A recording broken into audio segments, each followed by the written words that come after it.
बंगाल शिक्षक भर्ती घोटाले में सुप्रीम कोर्ट का बड़ा फैसला। एसएससी ने जारी की अयोग्य अभ्यर्थियों की सूची। 1804 नाम आए सामने। 1804 नामों में ज्यादातर टीएमसी कार्यकर्ताओं के परिवार के लोग। अगर पहले से ही आपके पास ये लिस्ट था तो आपने यानी स्कूल सर्विस कमीशन पश्चिम बंगाल सरकार ने क्यों सिंगल बेंच में या डिवीजन बेंच में कलकत्ता हाई कोर्ट में या सुप्रीम कोर्ट में उन्होंने लिस्ट क्यों नहीं दिया? आज उन्हीं के कारण सारे टीचर्स जो योग्य है, जो नॉन टेंटेड है, उनको पूरी टेंशन में उनकी पूरी फैमिली गुजर रही है, महीनों से आंदोलन कर रहे हो और उनको एग्जाम में भी बैठना पड़ रहा है। स्कूल सेवा आयोग यानी एसएससी ने सुप्रीम कोर्ट के आदेश पर अपनी वेबसाइट पर अयोग्य अभ्यर्थियों की सूची प्रकाशित की है। सूची में कुल 1804 नाम और रोल नंबर प्रकाशित किए गए। हालांकि सूची के प्रकाशन को लेकर आयोग कार्यालय में नाटकीय स्थिति पैदा हुई। आयोग ने शुरुआत में एक ऐसी सूची प्रकाशित की, लेकिन कुछ ही मिनटों में से वापस ले लिया। इस बीच एसएससी के अध्यक्ष सिद्धार्थ मजूमदार भी आयोग कार्यालय पहुंचे। वहां अधिकारियों के साथ बैठक हुई। उसके बाद एसएससी ने अयोग्य अभ्यर्थियों की एक नई सूची जो है प्रकाशित की। सुप्रीम कोर्ट के आदेश पर स्कूल सेवा आयोग ने शिक्षक पदों पर नियुक्ति के लिए नए सिरे से प्रक्रिया शुरू की, जिसके तहत 7 व 14 सितंबर को लिखित परीक्षाएं होंगी। सुप्रीम कोर्ट के जस्टिस संजय कुमार और जस्टिस सतीश चंद्र शर्मा की बेंच ने आदेश दिया कि दागी और अयोग्य उम्मीदवार परीक्षा में नहीं बैठ पाएंगे। ऐसे में सुप्रीम कोर्ट ने आदेश दिया था कि आयोग 7 दिनों के भीतर अयोग्य उम्मीदवारों के नामों की सूची प्रकाशित करे। बताते चले कि बंगाल में स्कूलों में रिश्वत लेकर अयोग्य अभ्यर्थियों को शिक्षण और गैर शिक्षण कर्मचारियों के रूप में नियुक्त हुए थे। इस घोटाले में सत्तारूढ़ टीएमसी के मंत्री, नेता, शिक्षा परिषद के अधिकारियों की संलिप्तता पाई गई थी। वहीं इस मामले को लेकर सुप्रीम कोर्ट के आदेश के बाद एसएससी द्वारा दागी उम्मीदवारों की सूची प्रकाशित करने पर केंद्रीय मंत्री सुकांत मजूमदार ने प्रतिक्रिया देते हुए एक वीडियो जारी किया और उन्होंने ममता बनर्जी सरकार पर जमकर निशाना साधा। उन्होंने बताया कि कैसे एसएससी ने दागी शिक्षकों की सूची प्रकाशित की है। पहली बार किसी राज्य सरकार या राज्य सरकार की संस्था एसएससी ने स्वीकार किया है कि उन्होंने शिक्षकों की नौकरियां बेची हैं। ये संख्याएं पिछली अदालती कार्रवाई से मेल नहीं खाती। बहुत कम नाम है। इस सूची की उचित जांच होनी चाहिए। अगर एसएससी के पास पूरी सूची उपलब्ध थी तो उन्होंने कलकत्ता उच्च न्यायालय और फिर सर्वोच्च न्यायालय की कार्रवाई के दौरान इसे प्रकाशित क्यों नहीं किया? क्या कुछ और कहना है उनका, सुनिए। देखिए, आज जो लिस्ट निकला है इसमें 2-4 बिंदु आपके सामने मुझे लगता है ऐसे सवाल मैं पूछना चाहता हूं। नंबर 1, अगर पहले से ही आपके पास ये लिस्ट था तो आपने यानी स्कूल सर्विस कमीशन पश्चिम बंगाल सरकार ने क्यों सिंगल बेंच में या डिवीजन बेंच में कलकत्ता हाई कोर्ट में या सुप्रीम कोर्ट में उन्होंने लिस्ट क्यों नहीं दिया? आज उन्हीं के कारण सारे टीचर्स जो योग्य है, जो नॉन टेंटेड है, उनको पूरी टेंशन में उनकी पूरी फैमिली गुजर रही है, महीनों से आंदोलन कर रहे हो और उनको एग्जाम में भी बैठना पड़ रहा है। तो अगर ये लिस्ट आपके पास था तो आपको पहले ही ये लिस्ट दे देना चाहिए था हाई कोर्ट में और केस वहां पे ही रफा दफा हो जाता। दूसरा पॉइंट जो इंपॉर्टेंट है कि पहली बार भारत की इतिहास में ऐसी घटना घट रही है कि एक स्टेट गवर्नमेंट बॉडी यानी स्टेट गवर्नमेंट, राज्य सरकार खुद स्वीकार कर रही है कि हम 1804 लोगों को नौकरी बेचा है। हमने नौकरी बेचा है, 1804 टीचर्स को नौकरी दिया है पैसे के लालच में।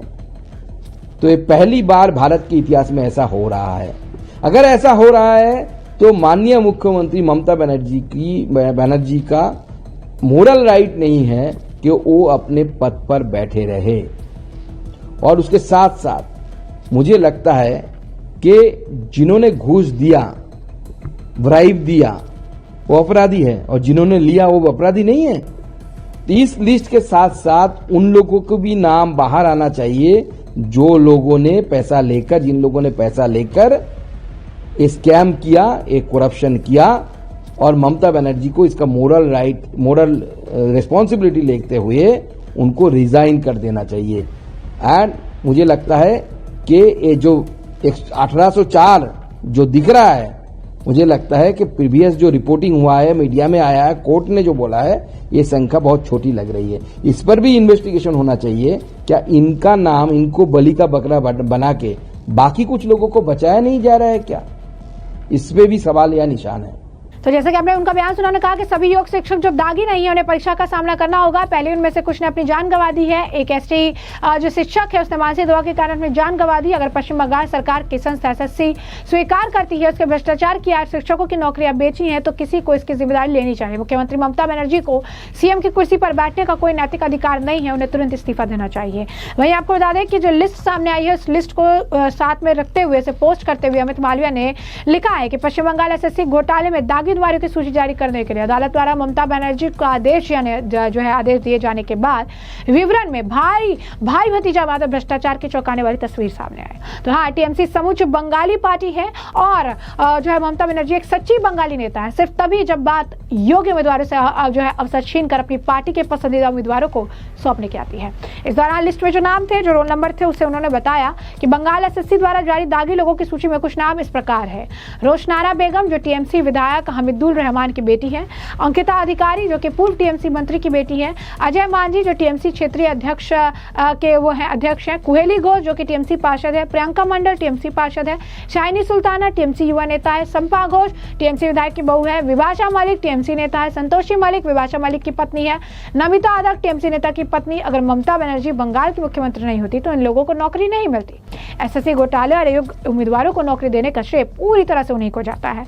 और इस मामले को लेकर दिलीप घोष का बयान सामने आया, क्या कुछ कह रहा है दिलीप घोष का, सुनिए। तो इंडिया जोट का कैबिनेट बैठक है, वहाँ पर ममता बनर्जी को भी इनवाइट किया गया, लेकिन देखा गया ममता बनर्जी व जो अभिषेक बनर्जी वो लोग पहुँच नहीं रहे हैं।